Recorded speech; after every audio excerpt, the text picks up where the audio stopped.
Isang magandang buhay at mapagpalang araw mga kagulay. Welcome po uli sa ating tag price update ng mga sariwang gulay na bumabaksak po dito sa ating Kabanatuan Vegetable Trading Center, Palengke ng Sangitan.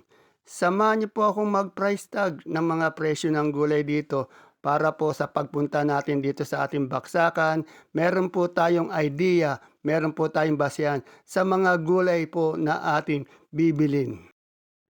Simulan po natin yung pag-update natin sa Galaxy Apalaya. Yung Galaxy Ampalaya po natin ay nasa 80 hanggang 90 pesos po per kilo. At yung bumaba nating siling Taiwan naman po, merong 110, 120, 130 pesos per kilo. At yung Sultan po natin merong 80, 90, 100 pesos per kilo. 80 to 100 pesos per kilo. At yung ating siling panigang po, meron pong 50 hanggang 55 pesos per kilo. At yung sa sitaw naman po natin, merong 150 hanggang 160 pesos po per big kiss. At sa supiyang kalabasa po natin ay nasa 30 hanggang 35 pesos per kilo. At yung ating pipino pong bakla naman ay nasa 30 pesos per kilo. At siyempre sa okra po natin ngayon, kanina yung presyo nito, may 50 po hanggang 70 pesos per kilo kasi yung update natin 50, 70 per kilo. Ayan, sa pechay po natin, meron po tayong 15 pesos per kilo sa pechay. At sa mustasa naman po natin, meron naman tayong 20 pesos per kilo sa mustasa. 20 po ah. At yung ating sigarilyas po ay nasa 90 hanggang 100 pesos po per kilo. At yung ating kamatis po ay nasa 20, 22, 23 pesos per kilo. Minsan may 24 pa po. Daming kamatis sa baksakan. Sa ating patolang palikpik po nasa 35 pesos per kilo.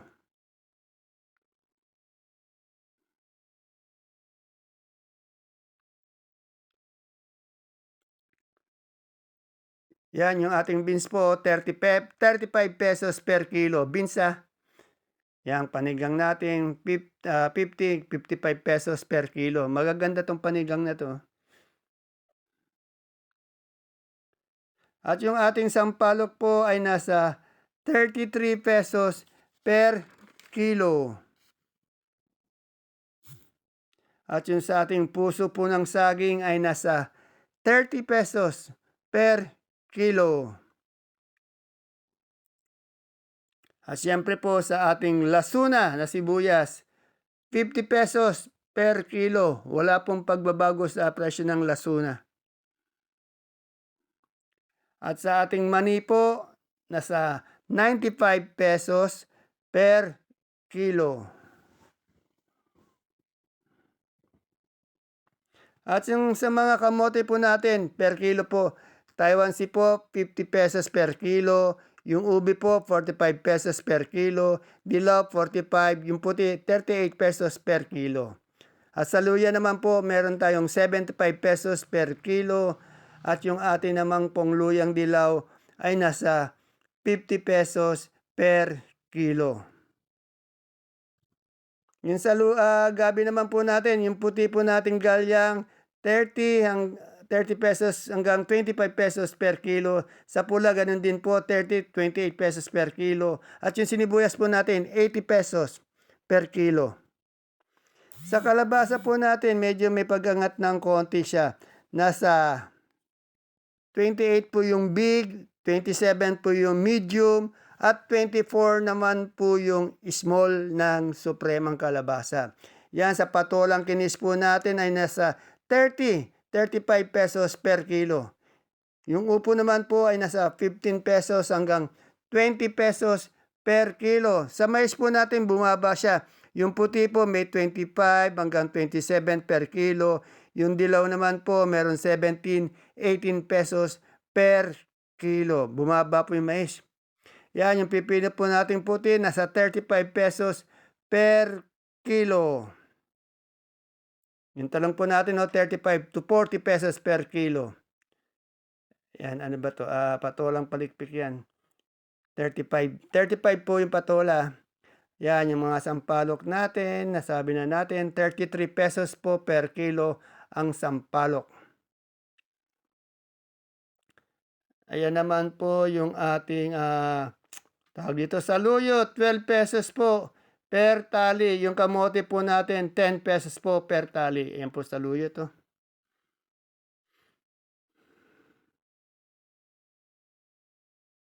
Ganda ng dahon. Sa ating mga kalamansi naman po, nasa 1,007 hanggang 1,009 isang buriki or red bag or 30 kilos. Kalamansi po yan, ha. At yung ating repolyo po, gulay bagyo tayo, nasa 400 pesos per bundle. At sunod sa repolyo, yung ating pechay bagyo po. Yan po yung pechay bagyo. Ito po yung nakabundle niya, yung may dyaryo. Ay nasa 300 pesos per bundle. Sunod dyan po yung keros na malinis na maganda, nasa 550 pesos po per bundle. Kaganda ng carrots. Sa atin naman pong sayote ay nasa 350 pesos per bundle. Sa atin naman pong patatas na malalaki, 600 pesos po per bundle. Wala po tayong marble ngayon na nakita, kaya wala tayong update ng marble. At sa ating pong green cucumber or yung pipinong puti verde po ay nasa 600 pesos po per bundle. At siyempre po sa broccoli nating maganda ay nasa 90 pesos po per kilo. Pag may broccoli, meron siyempre cauliflower ay nasa 70 pesos per kilo. At sa atin naman pong green bell, nasa 200 pesos per kilo. At yung ating red bell naman po, nasa 180 pesos po per kilo. Yan, yung corn natin po ay nasa 25 pesos per styro or per pack. At ang ating lemon po na imported ay nasa 180 pesos per kilo. Wala po tayo ngayong sitsaro. Sa ating pong leeks po, nasa 120 pesos po per kilo. At ang ating namang celery po, ayan po, ay nasa 100 pesos per kilo. At yung ating namang pong beans, 50 pesos po per kilo. Beans. Sa lettuce po natin green eyes o green leaf ay nasa 140 pesos per kilo. At sa atin naman pong romaine na lettuce, ayan po yung nasa baba niya, ay nasa 180 pesos per kilo. Wala po tayong iceberg o yung bilog na lettuce.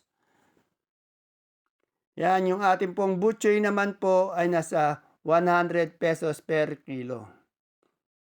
Dumako naman po tayo sa mga sibuyas at bawang. Ayan po yung China nating malaki ay nasa 480 po per red bag. Yung medium po nasa 580 pesos per red bag. At yung ating local na sibuyas po, which is 8 kilo po, ay nasa 550 po per red bag. Yung ating pong sibuyas na pula na malaki, 480 per red bag. Yung Holland po, ayan po, 950 per red bag. At yung sa ating India po, ayan po, ay nasa 500 pesos per red bag. 7 kilo yung India, yung Holland 9 kilos. At sa local po natin, 8 kilos po, nasa 820 pesos po per red bag. At yung sa ating bawang po, yung super white, 550 pesos per pink bag. At siyempre sa ating bawang na kanso ay nasa 450 pesos po per violet bag. At ang ating munggo po na per sack o 25 kilos ay nasa 2,700 per sack. Ayan po yung ating mga sibuyas. Yan, yung pabol natin nga pala yung papaya, 15 hanggang 20 pesos po per kilo. Ayan po yung kalamansi, pahabol, baka meron din nakarinig, 1,700 hanggang 1,900 per red bag o isang buriki.